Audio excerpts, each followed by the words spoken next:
सुनते हैं और अवलोकन करते हैं तो आप बोलने से ज्यादा कुछ हासिल कर सकते हैं। दोस्तों, आज मैं बताने जा रहा हूँ स्काउटिंग के जन्मदाता यानी बैडन पावल के बारे में, जिनकी अनेक उपलब्धियां इतिहास के पन्नों में दर्ज है। तो चलिए जानते हैं इनके बारे में। दोस्तों, बैडन पावल का पूरा नाम Lord Robert Stephenson Smith Baden पावल था, जिनका जन्म 22 फरवरी 1857 स्टैनहोप स्ट्रीट लंदन में हुआ था।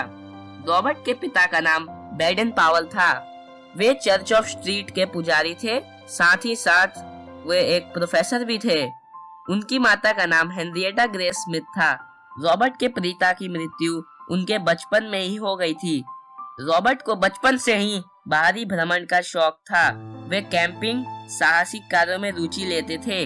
उन्होंने अपनी पढ़ाई इंग्लैंड के चार्टर हाउस स्कूल में पूरी की। सन 1876 में वह सैनिक परीक्षा में सफल हुए और उन्हें सैनिक अधिकारी बनाकर भारत भेज दिया गया। उन्होंने अपने सैनिकों को अनेक प्रकार के अभ्यास एवं प्रशिक्षण दिए। फलस्वरूप उनका दल कुशल बन गया। उन्होंने ब्रिटिश सेना में 1876 से लेकर 1910 तक काम किया। सन 1884 में उन्होंने अफ्रीका में जुलू लोगों का सामना करना पड़ा, क्योंकि उनकी रेजिमेंट का उस जगह तबादला हो गया था।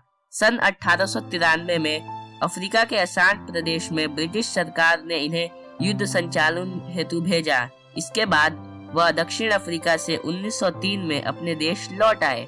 अगस्त सन 1960 में बैडन पावल ने सामाजिक वर्गों से विभिन्न चयनों से 20 लड़कों का एक शिविर का आयोजन किया। यह बैडन पावल का लड़कों के साथ पहला कैंप था, जो कि ब्राउन सी द्वीप में हुआ। यहाँ लड़कों ने एक सप्ताह बिताया और यह एक बड़ी सफलता साबित हो गई।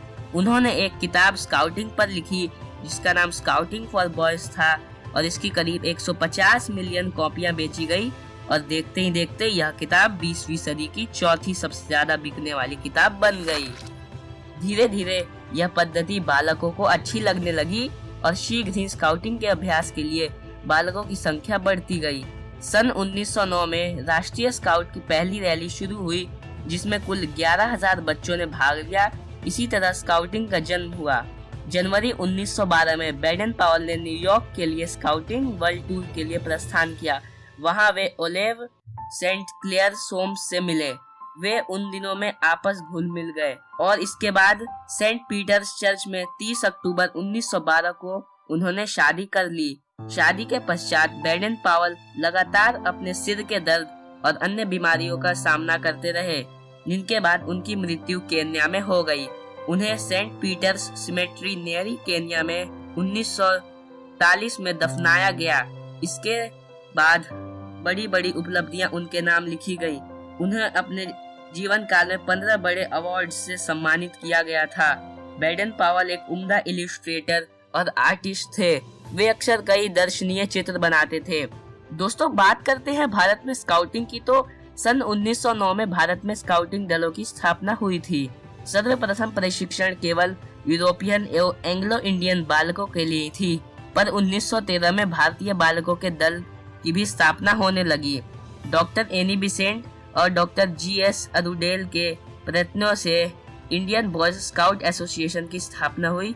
पंडित मदन मोहन मालवीय, पंडित हृदयानंद कुंजूर और पंडित श्री राम वाजपेयी के सहयोग से स्काउट सेवा समिति को विशेष सहयोग मिला।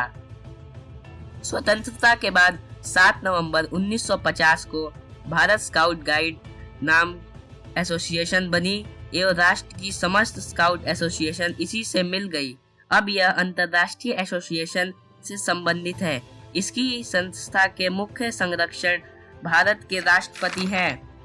दोस्तों, यह कुछ मुख्य तिथियां की जानकारी है जो कि स्काउटिंग के जीवन में बहुत काम आती है।